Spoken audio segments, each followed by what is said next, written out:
Hello everyone, I'm Benjamin Magilmotan, and today I'll introduce you to a remarkable scientist who played a crucial role in the Philippine science.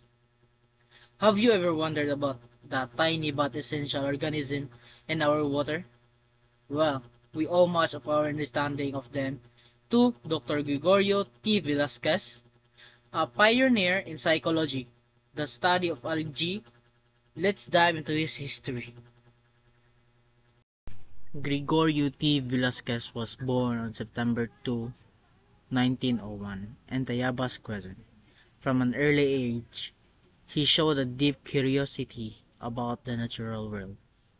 He pursued his education at the University of the Philippines, where he later becomes a professor and researcher. But his journey wasn't easy.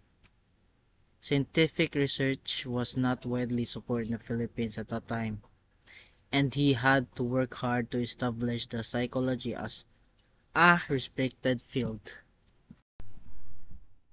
Dr. Velasquez was the first Filipino to extensively study freshwater and marine algae.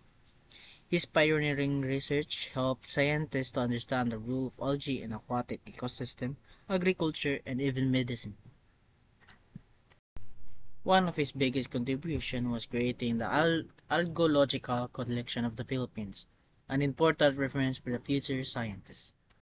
His work also helped in environmental conservation, as algae plays a significant role in the water quality and marine biodiversity. Thanks to his studies, we better understand how to protect our waters and sustain marine life. Dr. Velasquez's contribution didn't go unnoticed. He received the National Scientist of the Philippines Award in 1982, the highest honor for Philippine scientists.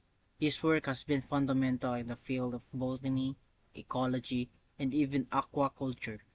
Today, many Filipino scientists continue his legacy, studying marine life and ensuring sustainable water resources. Dr. Velasquez believed that science should serve the people. One of his inspiring messages was, "Research is the backbone of the national progress." His dedication reminds us that even the small discoveries, like the study of algae, can have a big impact in our world. And that's all for my reporting. Thank you.